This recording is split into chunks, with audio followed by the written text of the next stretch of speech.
This video will go over how to review and approve well construction intervals in FUDSChem.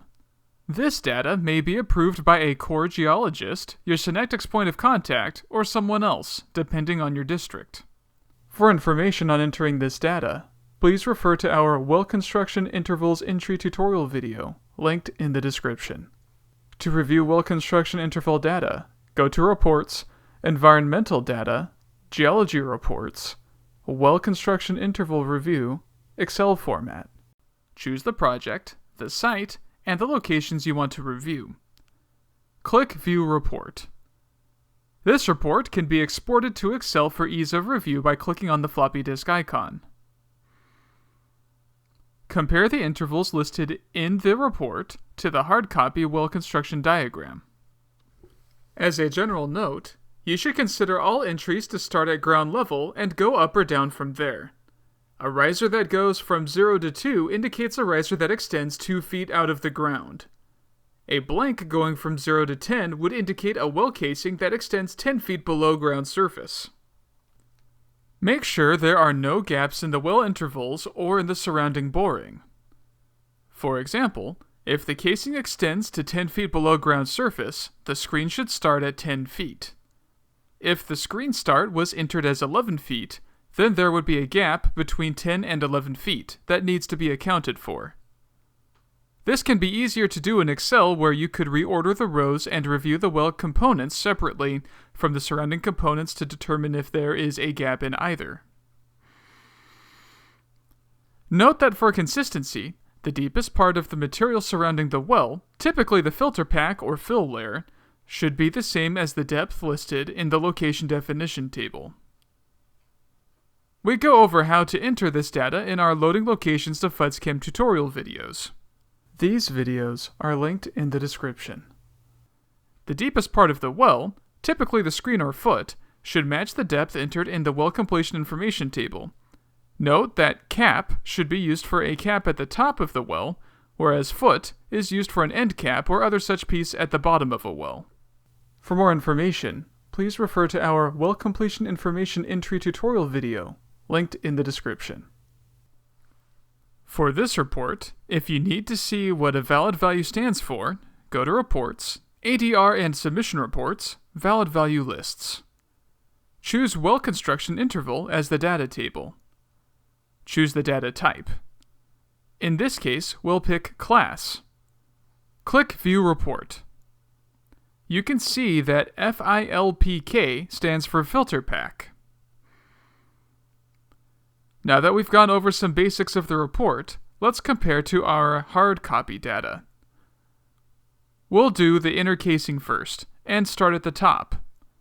If you want to view only the inner casing components, you can deselect the items in the class dropdown that don't apply.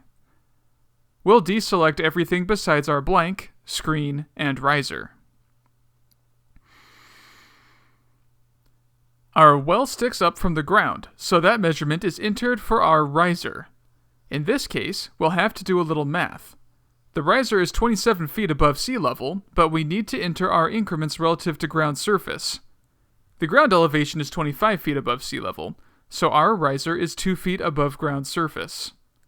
As we noted before, all entries start at ground level and go up or down from there. So, our riser with a beginning depth of 0 and an end depth of 2 is correct. Note that not all wells will include a riser. The riser is made out of the same material and is the same diameter as the rest of the casing, so PVC and 2-inch diameter are correct. There are no remarks. Next, we'll look at the blank. This is the well casing that extends underground to the screen. We can see it starts at 0, so there is no gap between the blank and the riser. The end depth matches the hard copy, and the material and diameter are correct. The remarks match as well. The screen follows the blank. The beginning depth for the screen matches the end depth for the blank, so there is no gap. The material and diameter are correct.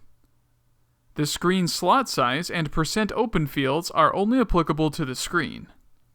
Slot size is always a number less than 1 and should be stated on the well construction log. Percent open should be stated on the well construction log as well. If it is not, it can be requested from the manufacturer, which is what was done in this case, as we can see from the remarks. Other fields that might be included are a cap at the top of the well, or a foot at the bottom. In this case, our well does not include them. Sometimes a well includes multiple screens. If this is the case, elements below the first screen should have the screen number 2, and elements up to and including the first screen should have the screen number 1. Next, we'll review the outer elements of the well by changing the class to include FILPK, filter pack, grout, and seal. Typically, a well is constructed with grout extending from the ground surface down to the seal. We can see that this is the case here, and the depths listed in the report match the hard copy. The material is indicated by a valid value. Let's go back to our valid values report and change the data type to material, then click View Report. We can use the search bar up at the top to look for CBN, to find out that it represents cement bentonite slurry. That matches our hard copy.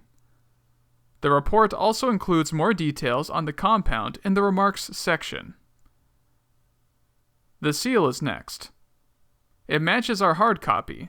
There is no gap between where the grout ends and where the seal begins, and the remarks match as well. The filter pack is last. It extends from the bottom of the seal to the bottom of the borehole. Depths and materials for the filter pack match our hard copy.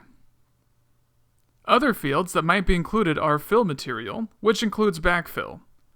This is usually seen below the filter pack and is not present for this example.